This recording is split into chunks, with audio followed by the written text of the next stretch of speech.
Tuhan sertamu dan sertamu juga. Inilah Injil Yesus Kristus menurut Santo Matius. Dimuliakanlah Tuhan. Sekali peristiwa, datanglah Petrus kepada Yesus dan berkata, "Tuhan, berapa kali aku harus mengampuni saudaraku jika ia berbuat dosa terhadapku? Sampai 7 kali?" Yesus menjawab, "Bukan hanya sampai 7 kali, melainkan 70 kali 7 kali. Sebab hal kerajaan surga itu seumpama seorang raja yang hendak mengadakan perhitungan dengan hamba-hambanya. Setelah mulai diadakan perhitungan, dihadapkannya kepadanya seorang yang berhutang 10.000 talenta. Tetapi karena orang itu tidak mampu melunasi hutangnya, raja lalu memerintahkan supaya ia beserta anak, istri, dan segala miliknya dijual untuk membayar hutangnya. Maka bersujudlah hamba itu menyembah, katanya, 'Sabarlah dulu, segala hutangku akan kulunasi.' Tergeraklah hati raja oleh belas kasih akan hamba itu, sehingga hamba itu dibebaskan dan hutangnya pun dihapusnya. Tetapi ketika hamba itu keluar, ia bertemu dengan seorang hamba lain yang berhutang 100 dinar kepadanya. Kawan itu segera ditangkap, dicekik, katanya, 'Bayarlah utangmu.' Maka sujudlah kawan itu dan minta kepadanya, 'Sabarlah dulu, hutangku akan kulunasi.' Tetapi ia menolak dan menyerahkan kawannya itu ke dalam penjara sampai semua hutangnya dilunasi. Melihat hal itu, kawan-kawan lain amat sedih lalu menyampaikan segala hal yang terjadi kepada tuan mereka.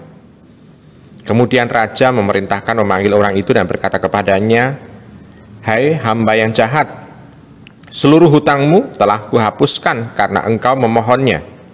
Bukankah engkau pun harus mengasihani kawanmu seperti aku telah mengasihani engkau?' Maka marahlah tuannya dan menyerahkan dia kepada Al-Guju sampai ia melunasi seluruh hutangnya. Demikian pula Bapakku di surga akan berbuat terhadapmu jika kalian tidak mengampuni saudaramu dengan segenap hatimu." Setelah Yesus selesai dengan pengajarannya, berangkatlah ia dari Galilea dan tiba di daerah Yudea di seberang sungai Yordan. Demikianlah Injil Tuhan kita. Terpujilah Kristus. Ibu, Bapak, saudara-saudari yang terkasih dalam Yesus Tuhan, sebetulnya ini adalah yang didoakan di dalam bacaan di dalam doa Bapa kami kita, yaitu kalau kita mohon pengampunan Tuhan, hendaknya kita juga sudah mengampuni kesalahan orang lain terhadap kita. Ini poin yang pertama. Poin yang kedua adalah begini, mengapa Tuhan itu mengatakan kok harus mengampuni 70 kali 7? Ibu, Bapak, saudara terkasih, pengampunan bukan hanya mengeluarkan kata-kata, "Oh, aku mengampuni kamu, aku memaafkan kamu." Tidak hanya keluar dari mulut seperti itu. Tetapi pengampunan yang sejati adalah hati ini sungguh-sungguh tidak lagi terluka karena omongan atau tindakan orang lain. Jadi pengampunan berarti tampak bahwa tidak hanya meluncur dari mulut, tetapi juga hati ini juga sudah mau menerima keadaan orang lain apa adanya. Seolah-olah tidak lagi dia mengingat apa-apa tentang yang menyakitkan dalam hati kita. Sehingga membutuhkan proses yang panjang.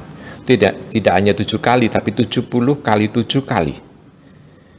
Mengapa begitu diterapkan oleh Tuhan? Karena begini, Ibu, Bapak.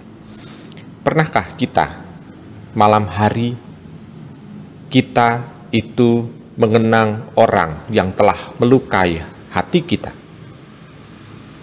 Bukankah kita selalu mengalami rasa sakit hati, bahkan mungkin ada rencana mau membalas dendam? Justru tanpa pengampunan, tanpa memaafkan, merugikan diri kita. Kenapa? Karena kita pada saat kita makan mungkin, pada saat kita pergi, menjelang tidur, bermimpi mungkin, orang itu yang kita kenangkan. Orang itu yang terlintas dalam pikiran kita. Orang itu yang membuat kita merasa marah. Tetapi apakah orang yang melakukan kesalahan itu juga memikirkan kita? Tidak.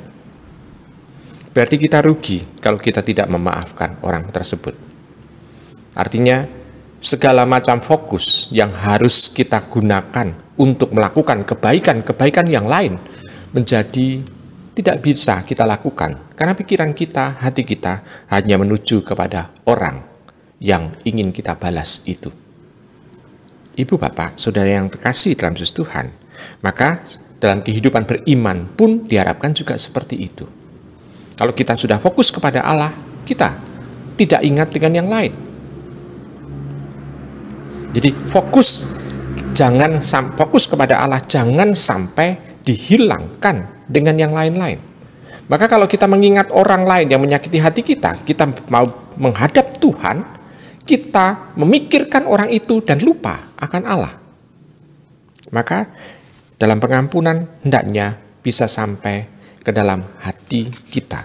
Maka proses itu harus kita lakukan. Dan pada saat kita proses mau mengampuni, kita harus berkali-kali mengalami kesakitan. Dan pada saat kita mengalami kesakitan itulah kita berani dalam hati mengatakan, aku mengampuni dia, aku mengampuni dia, aku mengampuni dia.